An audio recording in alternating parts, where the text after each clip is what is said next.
Hi hello ನಮಸ್ಕಾರ. ನಾನು ನಿಮ್ಮ ಗೌರೀಶ್ ಮಾತಾಡ್ತಾ ಇದ್ದೀನಿ. ನಾನಿವತ್ತು ರೇಷ್ಮೆ ಕೃಷಿ ಬಗ್ಗೆ ಒಂದು ವ್ಲಾಗ್ ಮಾಡ್ತಾ ಇರ್ತಕ್ಕಂಥದ್ದು. ನೀವು ನೋಡ್ತಾ ಇರ್ತಕ್ಕಂಥದ್ದು ಇದು ರೇಷ್ಮೆ ಹುಳು ಮನೆ. ಇಲ್ಲಿ ರೇಷ್ಮೆ ಹುಳುಗಳನ್ನು ಸಾಕಾಣಿಕೆ ಮಾಡಲಾಗುತ್ತೆ. ಸೊ ಈಗ ಪ್ರೆಸೆಂಟ್ ಇರ್ತಕ್ಕಂಥದ್ದು CB ಗೋಲ್ಡ್ ರೇಷ್ಮೆ, ಅದು 100 ಮೊಟ್ಟೆ ರೇಷ್ಮೆ ಹುಳ ಇರ್ತಕ್ಕಂಥದ್ದು. ಈಗ ಅಂತೂ ಇತ್ತೀಚೆಗಂತೂ ಸಾಕಷ್ಟು ಬೇಜಾರಾಗಿರ್ತಕ್ಕಂಥ ವಿಚಾರ ಏನಪ್ಪ ಅಂದರೆ, ಒಂದೂವರೆ ವರ್ಷದಿಂದ ನಾನು ನಿಮ್ಗೆ ಹೇಳ್ತಾನೆ ಬಂದಿದ್ದೀನಿ. ಒಂದು ವರ್ಷದಿಂದ ಸುಮಾರು ಹತ್ತತ್ರ ಒಂದು 2 ಲಕ್ಷ ರೂಪಾಯಿ ನಷ್ಟ ಆಗ್ತಾ ಇರ್ತಕ್ಕಂಥದ್ದು. ಏನು 100 ಮೊಟ್ಟೆ ಹುಳ ಮೇಸೋರಿಗೆ. ಯಾಕೆ ಈ ಮಾತು ಹೇಳ್ತಾ ಇದ್ದಂದರೆ, 550, 600, 650 ರೂಪಾಯಿ ರೇಷ್ಮೆ ಗೂಡನ್ನು ಮಾರಾಟ ಮಾಡ್ತಾ ಇದ್ವಿ. ಸೊ ಪ್ರೆಸೆಂಟ್ 350 ರೂಪಾಯಿಗೆ ನಾವು ಬಂದಿದ್ದೀವಿ ಅಂದರೆ ಕೆಜಿ ಮೇಲೆ 200 ರೂಪಾಯಿ ನಮಗೆ ಇವತ್ತು ನಷ್ಟ ಆಗ್ತಾ ಇರ್ತಕ್ಕಂಥದ್ದು. ಸೊ 100 ಕೆಜಿಗೆ ಏನಿಲ್ಲ ಅಂದರೆ ಇವತ್ತು 120 ಕೆಜಿ ಬೆಳೀತಾ ಇದ್ದೀವಿ. 100 ಮೊಟ್ಟೆಗೆ ಏನಿಲ್ಲ ಅಂದರೆ 120 ಕೆಜಿ ಬೆಳೀತಾ ಇದ್ದೀವಿ.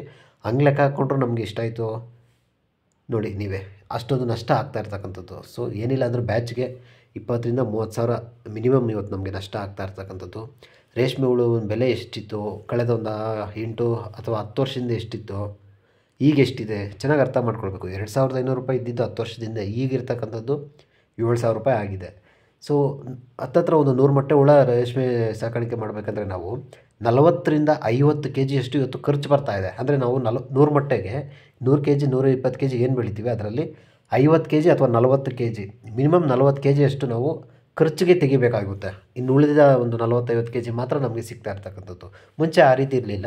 30% ಅಥವಾ 25% ಮ್ಯಾಕ್ಸಿಮಮ್ ತೆಗೆದ್ರೆ ಸಾಕಾಗಿತ್ತು. ಇವತ್ತು ಜಾಸ್ತಿ ಖರ್ಚು ಬರ್ತಾ ಇರ್ತಕ್ಕಂಥದ್ದು ಎಲ್ಲೋ ಒಂದು ಕಡೆ ರೈತರಿಗೆ ಒಂದು ನುಂಗಲಾರದ ತುತ್ತಾಗಿ ಪರಿಣಮಿಸಿದೆ ಅಂತಲೇ ಹೇಳ್ಬೋದು. ಇದರ ಜೊತೆಗೆ ಈ ಊಜಿ ಒಂದು ಕಾಟ ನೀವು ನೋಡ್ಬೋದು. ಇತ್ತೀಚೆಗಂತೂ ಊಜಿ ಕಾಟ ಇರತಕ್ಕಂಥದ್ದು ರೇಷ್ಮೆ ಕೃಷಿಕರನ್ನು ಬಾಧಿಸ್ತಾ ಇದೆ. ಅದಕ್ಕಿಂತ ಮೇಜರಾಗಿ ರೇಷ್ಮೆ ಹುಳುಗಳಿಗೆ ನಾವೇನು ಫುಡ್ ಕೊಡ್ತೀವಿ, ಹಿಪ್ಪುನೇರಳೆ.